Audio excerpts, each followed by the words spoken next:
So it's been 5 years since we met, and I'm worried we're not going to have enough time to talk about all the things you've done, because you're a manically paced life wearing so many hats. So before we start talking about your new memoir, I just looked back at the interview and you promised me that your next memoir would be R-rated. Is this it? Absolutely. Absolutely. I just wondered because I'd missed one in between.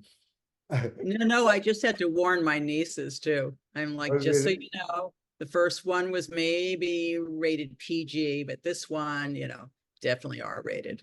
So I want to go back to the beginning in case there's few sad people around the globe you've never come across yet. So you are the chef owner of the Raging Skillet, a New York anti-catering company celebrating its 36th year, and you look so young. You're also a writer, author, radio host, screenplay writer, and a self-confessed loudmouth. Oh yes, in case I forgot, you're also a queer, feminist, Jewish punk. Have I missed anything? Well, I'm a podcaster now. I don't know if that was in there last time we were talking. Oh, radio host, it's the same sort of thing. It's the same kind of thing. You're still using this, you still have a very manic life. Yes, absolutely. Would like compartmentalize. You do? Yeah, so I figured it out. When I wake up, everything that I do in my apartment before I leave, I try to have it be for my writing and creative life. Mm-hmm. And then when I get to the office, that's all about work. And then when I get back home, it's supposed to be the writing and creative life. But there are overlaps. I mean, I give it a shot, but I was sending people their final bills this morning before I got on the phone with you anyway. You should have something to do it. So let's move on to your new memoir. Why and why now? And where do you find the time to write it anyway? Well, it's sort of like therapy, really. I mean, if I wasn't writing and I wasn't painting and I wasn't doing anything like that, I'm sure I would be full scale, nutsola, because that's how I get it out. I'd like the last couple of years, a lot of people in my life passed away. I don't know. My friends all know it's been a little bit insane that I lost like 1 million people in the last couple of years. And what I started doing was either painting them or writing a play about them. Yeah. And it's been therapy. Like I just finished a full-length play about my sister Yaya, who passed away a day before Gay Pride in 2022. And she was pretty loopy. I mean, she had, I'm not going to say she was full-scale nuts, but she was 70% there. And she sort of bounced to her own drum. But the thing that was really adorable about her was that she was constantly trying to win the Miss New Jersey pageant. I mean, 30 years after she should have entered. And she would occasionally win these strange little pageants like the Miss Over 30, Monmouth County, Coors Light Beer, something pageant. And she did talk one town into letting her ride in their parade with a Miss New Jersey crown. I mean, it's just very funny, her lifelong mission. So I finally wrote a play about her called Miss New Jersey, and it's really pretty funny. Are you producing it anywhere? A lot of my plays have been produced. I spent a lot of COVID writing short plays that got produced everywhere. But I've had only one of my long ones has been produced, but this one definitely I want to find a home for. And you've got to make a big one. This is true. Oh yeah, it's all true. But as a Jewish person, your writing is like therapy, and you're using us as your therapist, right? Right, I am. Currently I'm using you as my therapist, probably. So, but you're still quite the wild woman. So are there some things in this book that's going to shock me? I don't know if it would shock you because I can't imagine what would shock you, but it will certainly shock a lot of people in my life. Like The Raging Skillet was the book about how I became Chef Rossi, how I went from being this nice Jewish girl and ran away and had adventures and became Chef Rossi. And it's a great book and I still love it and people still love it. But it really is like a 12-year-old could read it and the parents would be very comfortable with it. As long as they were okay with the word vagina, they'd be okay. We You gay men can- aren't. We're not comfortable as a gay man. Sorry. Right. But this one was this new book, The Punk Rock Queen of the Jews, is this story. In some ways, you could call it a prequel, but really it's a story I never told and I never could tell. I guess I couldn't tell it while my parents were alive because it really would have killed them probably. But it really is very graphic, and it's the how I came to New York story, which was that I was shipped off to live with Hasidic Jews in Crown Heights, Brooklyn in 1981. And my parents evidently had not read a newspaper in 1981 or watched the news, because they would know that they sent their 16-year-old girl to live in one of the most dangerous neighborhoods in New York. I think afterwards I said, was it really as bad as I remember it? And I looked back and there were 1,700 murders the year that they dropped me off there. You have a very manic life. Is there something, what's the thing that puts the biggest smile on your face these days? What's the biggest smile on my face? Yeah. Oh God, there's a few. Well, I have a few. Like one, I love when I am inventing something in the kitchen and it comes out spectacular. Like, and I just taste it and I feel like, God, is that as good as I think it is? And then everyone else tastes it and they're all singing and dancing. That's kind of a great moment.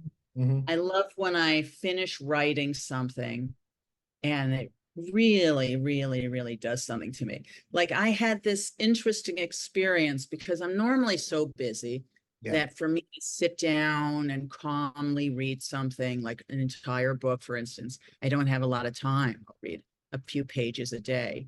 But I guess it would be about 6 months ago, I got COVID for the second time. And so I just stayed home. I wasn't feeling well, and it was raining outside. And I just sat in this chair with a lamp, and I had just been sent the advanced reader copies of The Punk Rock Queen of the Jews. And so they wanted me to just look through it and see if I found any boo-boos. Yeah. And so I just sat there in this lamp on this old leather chair. And because I wasn't feeling well, I gave myself emotional permission to not be doing anything else but this. Yeah. And it was raining outside and it was just kind of surreal. And I think I sat there for like 2 days, just kind of calmly reading through the book. And every time I would finish a chapter, I would hold it to my chest for a minute and close my eyes. And I just had this great feeling, this deep, cavernous feeling, because I knew it was the story that I've been carrying around like in my soul for 40 years now. And it's finally come out, you know, and reading it and being just ill enough to be objective and be able to read it objectively. I'm like, I guess that's what drugs are for, right? I wouldn't know. Anyway, it just made my heart smile. So I guess generally it's a creative thing. Do your friends and your loved ones and your lovers worry about talking in front of you in case they end up in the book? Well, they're starting to worry about showing up in my podcast. Because since I do one every week and they're kind of off the cuff, there's a good chance they're going to show up. But my girlfriend has gotten a little bit sick of my writing about her. So I've started changing her name a little when I write about her. She's just like, do you have to keep writing about me? Come on. And could you at least give me some money for it? Something. She didn't quite sign up for Life with a Writer, I don't think, but she's getting used to it. So, and I assume this is not the last of them. There's something else to come after this memoir. Oh yeah. Well, I'm not sure. Never say never. Yeah. Because I've been saying, oh my God, forget it. I don't have another book in me. I'm just going to write plays and screenplays. That's my jam. Yeah. Because my favorite thing to write is dialogue. So of course, I think I'm going to spend some time writing plays and screenplays, but is there another book out there? Probably, but who knows? I don't want to say that. It took me 14 years to get the first one published. took me 8 years to get this one published. I'm running out of time here, you know, just going to do plays. I appreciate the time factor, because I woke up this morning thinking, Diana Ross is 80, that's old. And I'm thinking, oh, well, I'm getting there too. How can these people that we admired be so old? You know, I know. it's just, so what's the journey for this book? Well, its officially published date is April 23rd.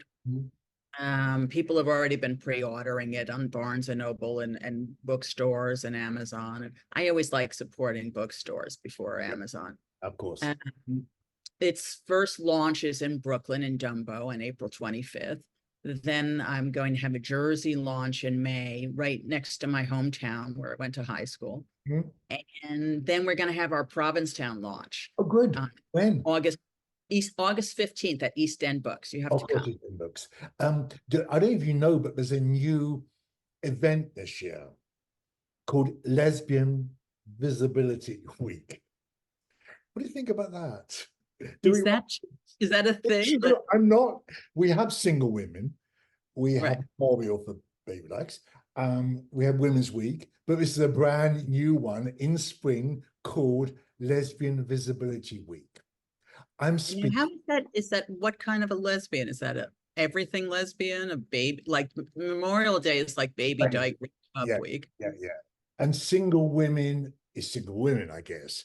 But and then the women one in October is older women, I guess. Right, Women's Week, right. Just wasn't sure about visibility. We don't know. You know, I actually didn't know anything about it. So when's it happen? I don't know. Read my blog. It's in there somewhere. It's All very right, soon. It's very soon. And what's the journey for you? What's the journey for me? The journey for you. What's next for you? Well, going to spend time and energy promoting the book. And I do something called this Jewish Book Festival tour, because I'm a Jewish author and there's obviously this Jewishy stuff in the book. But so I have my 3 big book launches and then the Jewish Book Festival tour. So I'll go all the places that it takes me. I'll probably be doing a lot of that this year. Do you like book fest? I like public speaking. I didn't used to. And I always hated going to readings, to author readings, because they're so boring. I mean, very rarely are they not boring. We love the author, we love the book, but usually they're not boring. And so I started doing a different kind of a reading where sort of like it's like half comedy and half reading. So I'll read a little bit from my book, but mainly just interact and get everyone cracking up and laughing and just having a good time. So I like to kind of change the way people feel about book readings. That's good. The first book, I wound up going on a book tour for 4 years. It was crazy. It was like the world's longest book tour. Because I'd go somewhere and they'd be like, "Oh, you got to get this chick," and then I'd go there.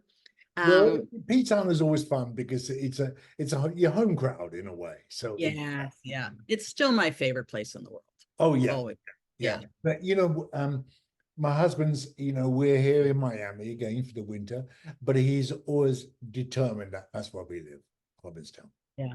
I mean, it's just special. I'm a little angry about Provincetown right now, how expensive it is, and it's making it so affordable, you know?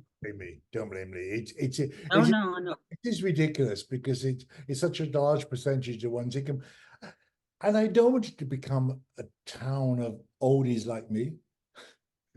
We need to see young, fresh blood there too. You know? But you know, like artists and writers, that was like the backbone of the town. And we have our gay spirit, but we have the artists and the writers. And now you can't come here if you're an artist, you have to be, you know, Julian Schnabel or something. Like you can't just be like just a normal person. When I first started coming to Provincetown, there was a year-round community. There were artists and writers all the time. People would have a mansion on the bay and they would go away and they would let an artist be the caretakers, either live there for free or for just enough money to pay for the heat or something like that. And you'd have this thriving community of these great people, and all of that just kind of evaporated. I think it's terrible. We're going to post this interview anyway there on the community pages there. So probably when you come in August, they'll probably be stoning you. So one last thing before you go. You are still the only one-named person I've interviewed. Oh, you haven't had Cher yet? I'm just going to say, so if you know Cher Oprah, would you put a good word in for me? Yeah, sure. Of course I will. It's been great talking to you. Great success for the book. And we're so excited about, we'll see you in August. Oh, yes, I'll definitely see you. What a cutie pie you are. And you too. Thank you so much. You're welcome, sweetie. Sounds good. You're tuned in to Hood Hard Radio. Touch that dial. Hood Hard.